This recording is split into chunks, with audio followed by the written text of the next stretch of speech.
Hi friends, welcome to Rajahmundry home recipes. ఈరోజు మన ఛానల్లో మష్రూమ్ శాండ్విచ్ని ఎలా తయారు చేసుకోవాలో చూపిస్తున్నా. మష్రూమ్ అంటే ఇష్టపడని పిల్లలకు కూడా ఒక్కసారి ఇలా శాండ్విచ్ చేసి ఇవ్వండి, చాలా ఇష్టంగా తింటారు. పిల్లలకి మార్నింగ్ బ్రేక్ఫాస్ట్గా కానీ ఈవినింగ్ స్నాక్స్గా కానీ చేసి ఇవ్వచ్చు. ఎలా తయారు చేసుకోవాలో ప్రాసెస్ అయితే చూసేద్దామా. స్టవ్ ఆన్ చేసి ప్యాన్ పెట్టి బటర్ అలానే ఆయిల్ వేసుకోండి.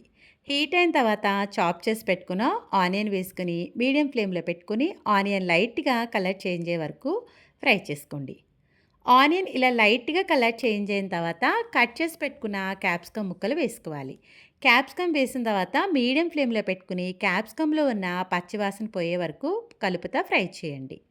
చూడండి, క్యాప్సికంలో పచ్చివాసన పోయింది, క్యాప్సికమ్ కూడా లైట్గా కలర్ చేంజ్ అయింది. క్లీన్ చేసి పెట్టుకున్న మష్రూమ్ ముక్కలు వేసుకోవాలి. మష్రూమ్ని ఇలా ముక్కలుగా కట్ చేసుకోండి. మష్రూమ్ వేసిన తర్వాత ఫ్లేమ్ని హై ఫ్లేమ్లో పెట్టుకుని 5 నిమిషాల పాటు కలుపుతా ఫ్రై చేయండి. చూడండి, ఇలా 5 నిమిషాలు ఫ్రై చేసేటప్పటికి మష్రూమ్లో ఆటోమేటిక్గా వాటర్ వస్తుంది. ఇప్పుడు ఫ్లేమ్ని మీడియం ఫ్లేమ్లో పెట్టుకుని వాటర్ దగ్గరగా అయ్యేంత వరకు కుక్ చేసుకోండి. వాటర్ ఇలా కాస్త దగ్గర పడిన తర్వాత టేస్ట్కి సరిపడా సాల్ట్ వేసుకోండి. అలానే ఒక స్పూన్ దాకా మిరియాల పొడి వేసుకుంటే ఫ్లేవర్ చాలా బాగుంటుంది. ఇవి రెండు కూడా ఈవెన్గా కలిసేలా కలిపేసుకుని వాటర్ దగ్గర పడేంత వరకు కూడా మీడియం ఫ్లేమ్లో కుక్ చేసుకోండి. వాటర్ ఇలా కాస్త దగ్గర పడిన తర్వాత కొద్దిగా రెడ్ చిల్లీ పౌడర్ కూడా వేసుకొని ఈవెన్గా అంతా కూడా బాగా కలిసేలాగా కలిపేసుకోండి.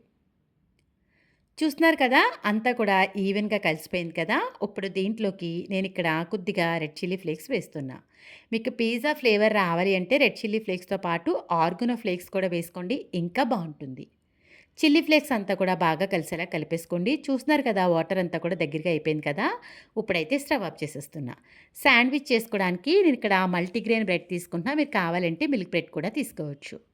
ముందైతే 2 బ్రెడ్ స్లైసెస్ని తీసుకోండి. ఒక బ్రెడ్ స్లైస్ మీద మెల్ట్ చేసి పెట్టుకున్న బటర్నంతా కూడా ఈవెన్గా అప్లై చేసేసేయండి.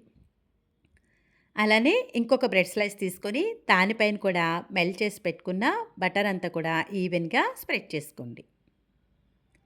ఇప్పుడు శాండ్విచ్ చేసుకోవడానికి మనం బటర్ అప్లై చేసిన బ్రెడ్ స్లైస్ పైన మనం ఆల్రెడీ రెడీ చేసి పెట్టుకున్న మష్రూమ్ అంతా కూడా వేసుకోవాలి. ఇలా వేసిన తర్వాత గరిటతోటి ఈవెన్గా స్ప్రెడ్ చేసుకోండి. ఇలా జెంటిల్గా బాగా ఈవెన్గా స్ప్రెడ్ చేయండి. ఇందులో చీజ్ వేయడం వల్ల పిల్లలైతే మటుకు చాలా ఇష్టంగా తింటారు. చీజ్ని ఇలా గ్రేట్ చేసి వేసేసుకోండి. చీజ్ వేయడం వల్ల శాండ్విచ్ టేస్ట్ కూడా చాలా బాగుంటుంది. ఇలా వేసుకున్న తర్వాత మనం బటర్ అప్లై చేసిన బ్రెడ్ స్లైస్ని దీనిపైన పెట్టి జెంటిల్గా ప్రెస్ చేసి మరొక స్పూన్ దాకా బటర్ని అప్లై చేసేసి ఈ బ్రెడ్ స్లైస్ని పక్కన పెట్టండి. ఇప్పుడైతే ఎగ్ శాండ్విచ్ని కూడా ఎలా ప్రిపేర్ చేసుకోవాలో చూద్దాం. దీనికోసం ముందైతే ఒక బ్రెడ్ స్లైస్ తీసుకొని మెల్ట్ చేసి పెట్టుకున్న బటర్ని ఈవెన్గా స్ప్రెడ్ చేసుకోండి. అలానే ఇంకొక బ్రెడ్ స్లైస్ పైన కూడా మెల్ట్ చేసి పెట్టుకున్న బటర్ని ఈవెన్గా స్ప్రెడ్ చేసేసుకోవాలి. ఎగ్ శాండ్విచ్కి మనం మష్రూమ్ మరీ ఎక్కువగా పెట్టనవసరం లేదండి. మనం ఫ్రై చేసి పెట్టుకున్న మష్రూమ్ని ఇలా కొద్దిగా పెట్టుకుంటే సరిపోతుంది. ఇలా పెట్టిన తర్వాత ఎగ్ని బాయిల్ చేసి మధ్యకి కట్ చేసుకుని దీనిపైన పెట్టండి. గ్రేటర్ తీసుకొని దీనిపైన మనమైతే చీజ్ని ఈ విధంగా గ్రేట్ చేసేసుకోవాలి. చేసిన తర్వాత మనం బటర్ అప్లై చేసిన బ్రెడ్ స్లైస్ని దీనిపైన పెట్టి జెంటిల్గా ప్రెస్ చేసి ఇంకొక స్పూన్ దాకా బటర్ని అప్లై చేసి పక్కన పెట్టండి. శాండ్విచ్ చేసుకోవడానికి స్టవ్ ఆన్ చేసి ప్యాన్ పెట్టి హీట్ అయిన తర్వాత ఆయిల్ గ్రీస్ చేసుకుని బటర్ అప్లై చేసిన బ్రెడ్ స్లైస్ పైకి ఉండేటట్టుగా పెట్టుకుని చుట్టూ కూడా ఆయిల్ని అయితే ఈ విధంగా వేసుకోండి. లో టు మీడియం ఫ్లేమ్లో పెట్టుకుని బ్రెడ్ని అయితే రోస్ట్ చేసుకోవాలి. బ్రెడ్ ఈ విధంగా మనకి కాస్త కాలిన తర్వాత నెమ్మదిగా బ్యాక్ సైడ్కి అయితే టర్న్ చేసుకోండి. వెనక వైపు కూడా లైట్ గోల్డెన్ కలర్ వచ్చే వరకు 2 సైడ్స్ లో టు మీడియం ఫ్లేమ్లోనే ఫ్రై చేసుకోవాలి. అవసరం అనుకుంటే చుట్టూ ఆయిల్ వేసుకుని 2 సైడ్స్ కూడా లైట్ గోల్డెన్ కలర్ వచ్చే వరకు ఫ్రై చేసుకోండి. ఫ్లేమ్ని హై ఫ్లేమ్లో పెడితే మాడిపోయినట్టుగా అయిపోతుందండి. లో టు మీడియం ఫ్లేమ్లో పెట్టుకుని మాత్రమే ఫ్రై చేసుకోండి. చూస్తున్నారు కదా, మష్రూమ్ శాండ్విచ్ అయితే రెడీ అయిపోయింది. ఇప్పుడు ఎగ్ శాండ్విచ్ కూడా ఎలా చేసుకోవాలో చూద్దాం. ప్యాన్ హీట్ అయిన తర్వాత ఆయిల్ గ్రీస్ చేసుకోండి. రెడీ చేసి పెట్టుకున్న బ్రెడ్ స్లైస్ పెట్టుకోవాలి. పెట్టేటప్పుడు బటర్ అప్లై చేసిన బ్రెడ్ స్లైస్ పైకి ఉండేట్టుగా చూసుకొని చుట్టూ ఆయిల్ వేసుకుని ఫ్లేమ్ని లో టు మీడియం ఫ్లేమ్లో పెట్టుకుని ఒకవైపు కాలిన తర్వాత నెమ్మదిగా బ్యాక్ సైడ్కి అయితే టర్న్ చేసుకోండి. ఇలా 2 సైడ్స్ కూడా గోల్డెన్ కలర్ వచ్చే వరకు లో టు మీడియం ఫ్లేమ్లో పెట్టుకుని ఫ్రై చేసుకోవాలి. ఇలా రెడీ అయిన తర్వాత ఒక ప్లేట్లోకి అయితే శాండ్విచెస్ అన్నీ కూడా తీసేసుకోండి.